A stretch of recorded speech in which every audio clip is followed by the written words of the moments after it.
বিচার দিবসে কিয়ামতের দিন, সেদিন কাউকে ঠকানো হবে না, কাউকে জুলুম করা হবে না। আমরা কত লাকি, আমরা বিচারক হিসেবে আল্লাহ তাআলাকে পেয়েছি।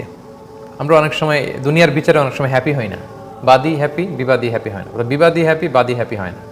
কারণ মানুষের দুর্বলতা থাকে, কারো প্রতি পক্ষপাত দুষ্টতা থাকে, অনেক বিষয় থাকে।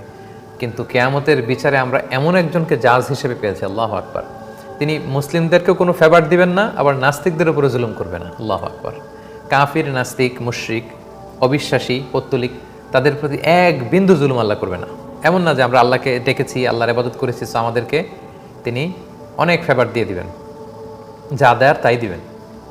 আর যারা আল্লাহকে অবিশ্বাস করেছে তাদেরকে আল্লাহ জুলুম করবেন না, তাদের কৃতকর্মের যতটুকু পাওনা ততটুকুই বুঝিয়ে দিবেন। এই কথাটি সূরা ইয়াসিনের 54 নম্বর আয়াত আল্লাহ চমৎকারভাবে বললেন যে ফালইয়াউমা লা তুযলামু নাফসুন শাইআ ওয়া লা তুজজাউনা ইল্লা মা কুনতুম তা'মালুন।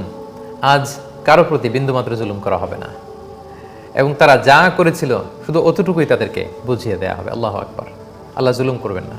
কোরআনের অন্যান্য আয়াতে আল্লাহ তাআলা বলেন মা ইউবাদদালুল কওলু লাদাইয়া ওয়া মা আনা বিযাল্লামিল লিল আবিদ।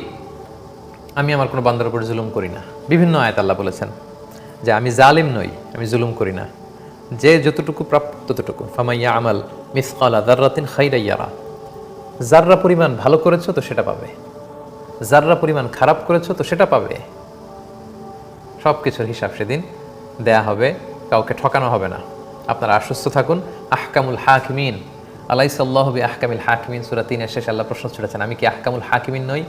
সকল জাজেস, বিচারকদের মধ্যে কি আমি শ্রেষ্ঠ বিচারক নই? অবশ্যই। বালা ইয়া রাব্বানা, অবশ্যই আপনি সর্বশ্রেষ্ঠ বিচারক, এবং আপনাকে জাজ হিসেবে পেয়ে আমরা খুশি। আল্লাহ আল্লাহ বলেন সেদিন ঠকাবো না আমি কাউকে, বিন্দু পরিমাণ, সরষের দানা পরিমাণ জুলুম আমি করব না।